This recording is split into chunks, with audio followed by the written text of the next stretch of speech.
महाराज जी की जय। महाराज निश्चित रूप से बहुत ही अद्भुत व्यक्तित्व के थे और हम देख सकते हैं कि महाराज के जाने पर ही कितने लोगों ने आकर के महाराज के दर्शन किए।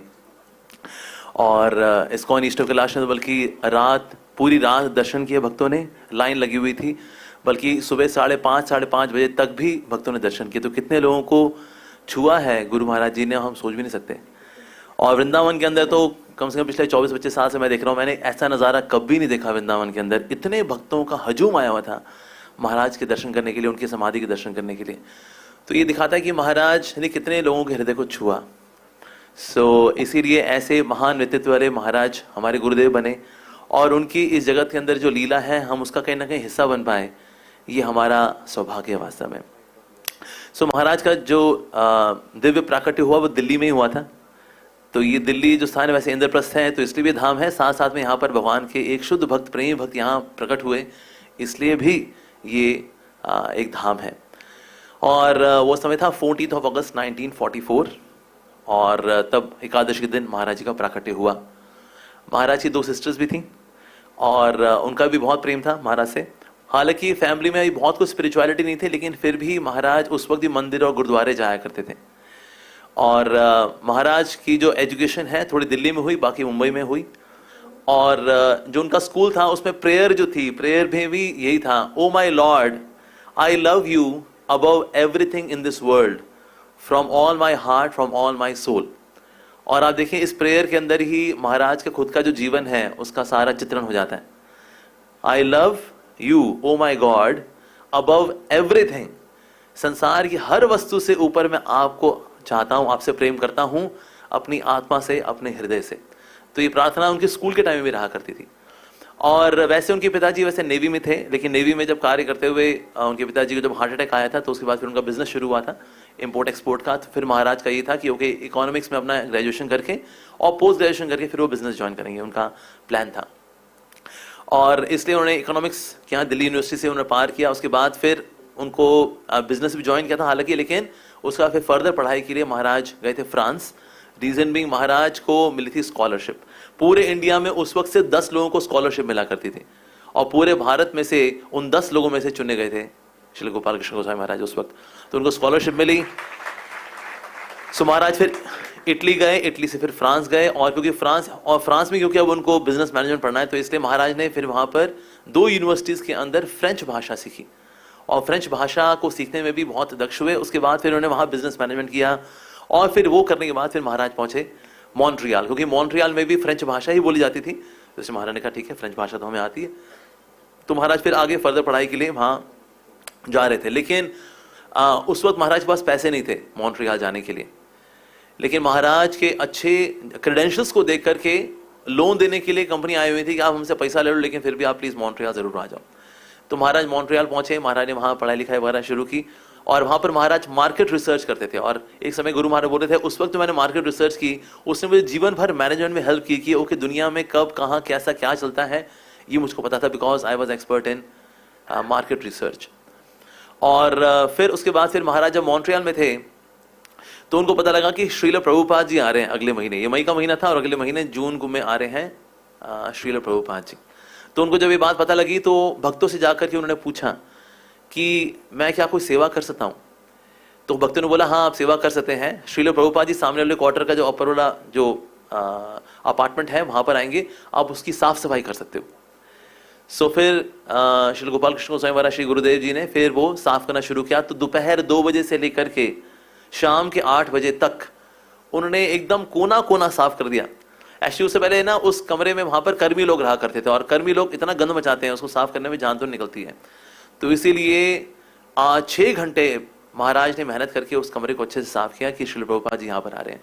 और प्रभुपाद जब पहली बार उनसे मिले थे तो पहली बार मिलकर के ये नहीं पूछा कहाँ से हो, ये सब बातचीत नहीं हुई, सीधे प्रचार की बातचीत की प्रभुपाद जी ने उनके साथ कि प्रचार का कितना महत्व है और आज हमें कितने सारे बुद्धिजीवी व्यक्तियों की आवश्यकता है ताकि प्रचार प्रसार आगे फैल सके। और उस वक्त भी श्रील प्रभुपाद जी के साथ कई बार कॉन्वर्सेशंस करते थे श्री गुरुदेव। तो अर्ली मॉर्निंग में उठते थे, मंगल आरती करते थे, साधना करते थे, उसका फिर ऑफिस चले जाया करते थे और शाम का समय वो श्री प्रभुपाद जी के साथ बिताया करते थे। और ये देख करके श्रील प्रभुपाद जी बहुत खुश थे गुरु महाराज जी से। उन्होंने कहा ये ना व्यक्ति बहुत जिम्मेदार है, ही इज वेरी रिस्पॉन्सिबल, क्योंकि बाकी जो लोग थे उनकी तो वैसी नौकरी है नहीं। अब जो नौकरी है ही नहीं तो पैसा है ही नहीं, तो आप विनम्र बन के भक्त तो वैसे ही रह लोगे, बिकॉज बेरोजगार आदमी तो ब्रह्मचारी बनना आसान है उसका, तो कि ठीक है हमारे पास कुछ है ही नहीं, फकड़दीन आदमी है। पर यहाँ पर एक व्यक्ति है जो कि एक्चुअली बड़ा क्वालिफाइड है और मटीरियली बड़ा सक्सेसफुल है, पर इसके बावजूद भी वो स्पिरिचुअलिटी को इतना ज्यादा समय देता है। हर रोज वो प्रभुपाद जी के साथ समय बिताया करते थे और अनकॉम्प्रोमाइजिंगली उस वक्त ही मॉर्निंग प्रोग्राम के लिए आया करते थे।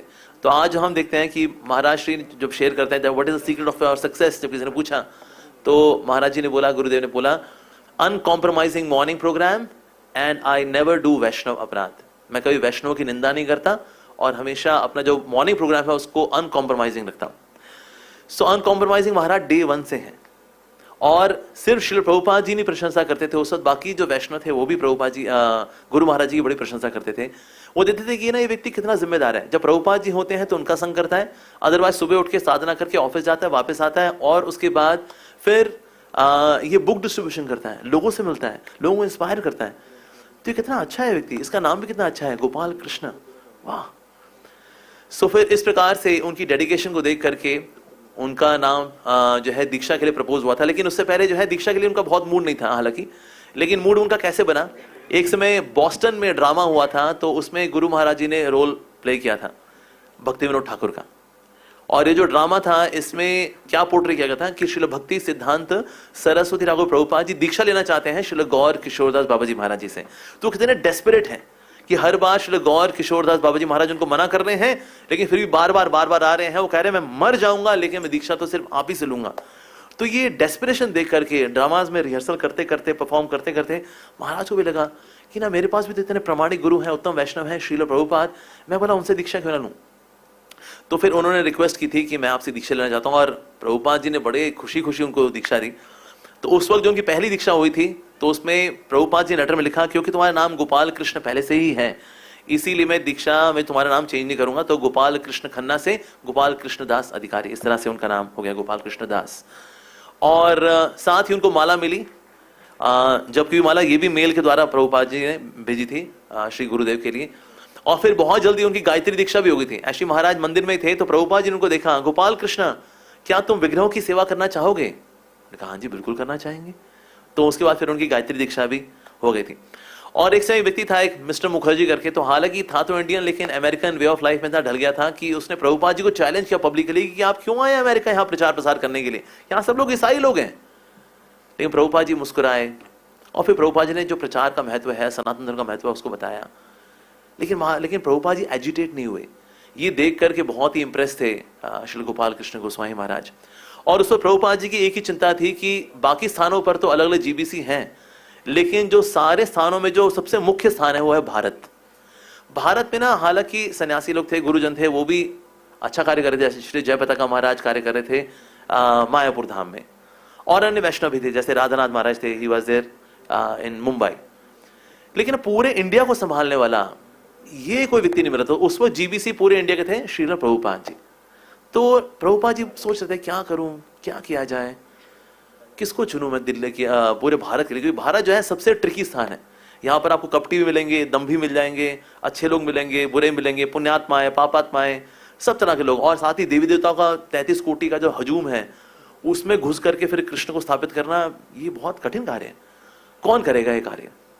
तो प्रभुपाद जी इस बारे में चिंतन करें तो प्रभुपाद जी के एक शिष्य थे, उनका नाम है रूपानुग प्रभु। उन्हें बोला कि श्री प्रभुपाद एक व्यक्ति कार्य कर सकता है। कौन? गोपाल कृष्ण प्रभु, वो कर सकते हैं। तो जैसे ही रूपानुग प्रभु ने बोला गोपाल कृष्ण प्रभु ये कार्य कर सकते हैं, प्रभुपाद जी ने बोले कितना अच्छा सुझाव दिया तुमने, वो कर सकता है। क्योंकि उसके अंदर उसमें बिजनेस मैनेजमेंट भी उसने किया हुआ है, मार्केट रिसर्च भी की हुई है, तो भौतिक अगर क्वालिफिकेशन पॉइंट ऑफ व्यू देखें बड़ी योग्यता है उनके अंदर। और अगर हम उनके आध्यात्मिक दृष्टिकोण से देखें उसकी साधना बड़ी अच्छी है, सुबह जल्दी उठ जाता है, पूरी साधना करता है, फिर ऑफिस जाके फिर वापस आता है, तो उसके बाद फिर प्रचार प्रसार करता है, बुक डिस्ट्रीब्यूशन करता है, सड़कों पे जाता है, लोगों से मिलता है। और साथ ही सबसे बड़ी जो योग्यता है वो है श्रील प्रभुपाद जी के अंदर उनकी प्रगाढ़ श्रद्धा है, unshakeable faith in his Guru Maharaj Srila Prabhupada. Prabhupada ने बोला हाँ ये बड़ा अच्छा रहेगा। लेकिन बस चैलेंज ये था कि अभी उनकी नौकरी थी, उनको नौकरी छोड़ करके आना पड़ेगा अगर इंडिया का जीबीसी बनना है तो। लेकिन फिर भी महाराज ने देखा कि ठीक है, अगर ऐसा करना है तो मैं करूंगा। जब महाराज नौकरी भी करते थे, पेप्सी कोला कंपनी में एमडी थे और अन्य कंपनीज में भी महाराज सुझाव दिया करते थे। He was so intelligent and academically also he was very good. बचपन में हालांकि महाराज क्रिकेट और वॉलीबॉल में बड़े एक्सपर्ट थे, लेकिन अगर कोई उनसे पूछा आपको किसमें आपको रस आता है, आपको आनंद आता है, तो वो था reading. So he was very academic right from very beginning. Knowledgeable भी थे, सोबर भी थे, सिंपल भी थे, इंटेलिजेंट भी थे, और डिप्लोमेटिकली कैसे इंडियंस के साथ डील करना है, पॉलिटिशियंस के साथ डील करना है, महाराज को सब पता था राइट फ्रॉम वेरी बिगिनिंग। पर्ची आ चुकी है, मेरे को भागना पड़ेगा मेरे ख्याल से। हरे कृष्णा प्रभु जी, हम श्यामा भारती हैं, समय बहुत सारा है, आप जितना बोलना चाहे बोल सकते हैं। ठीक है, धन्यवाद।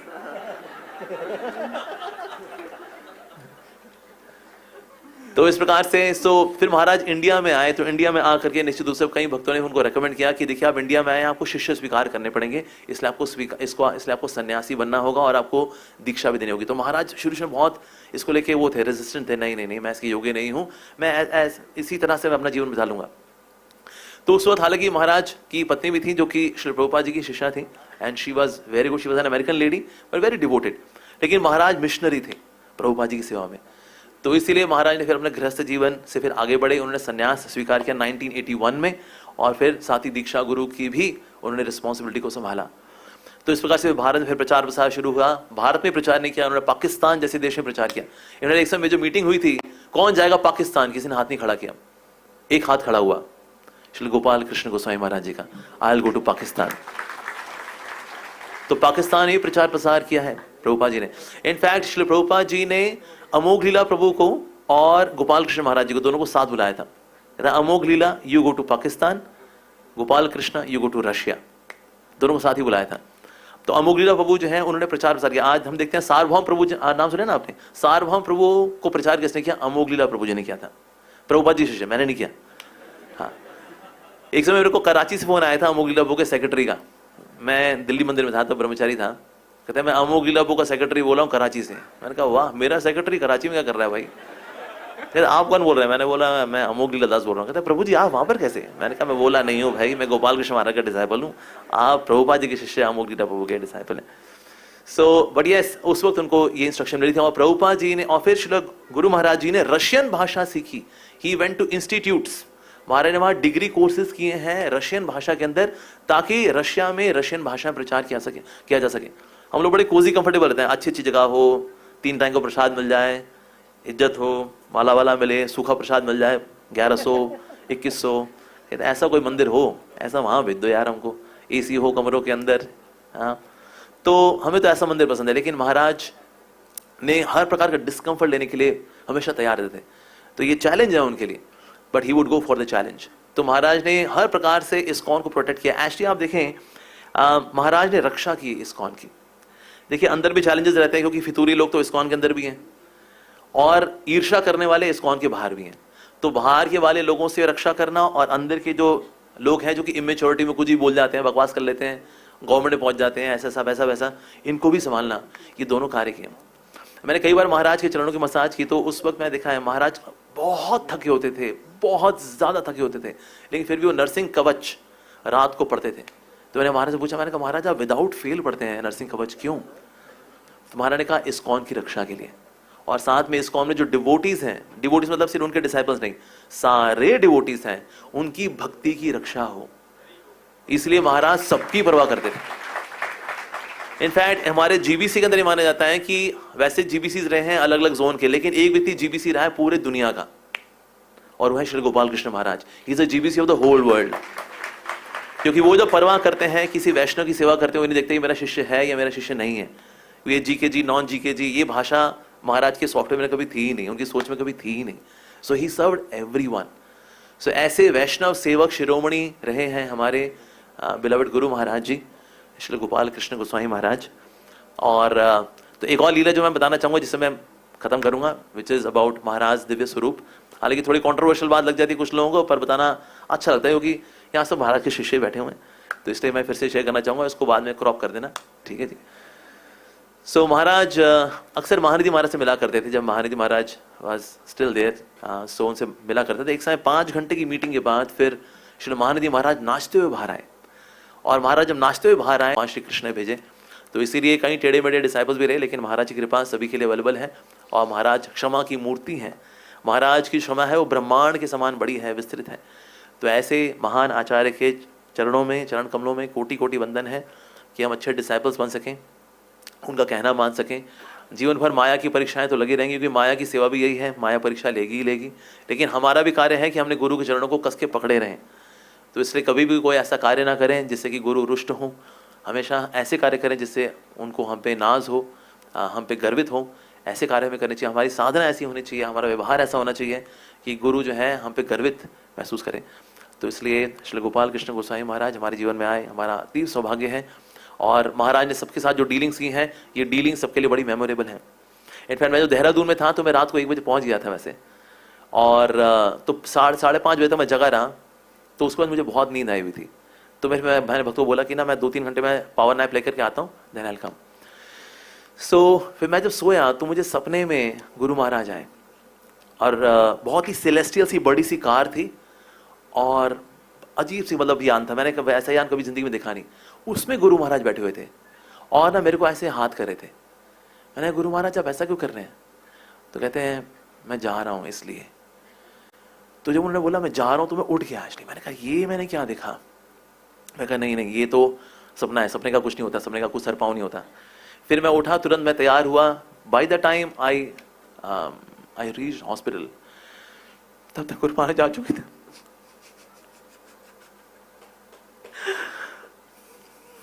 But he communicated with everyone, सबसे जीवन भर उन्होंने सबके बारे में सोचा, खुद के बारे में कभी नहीं सोचते थे।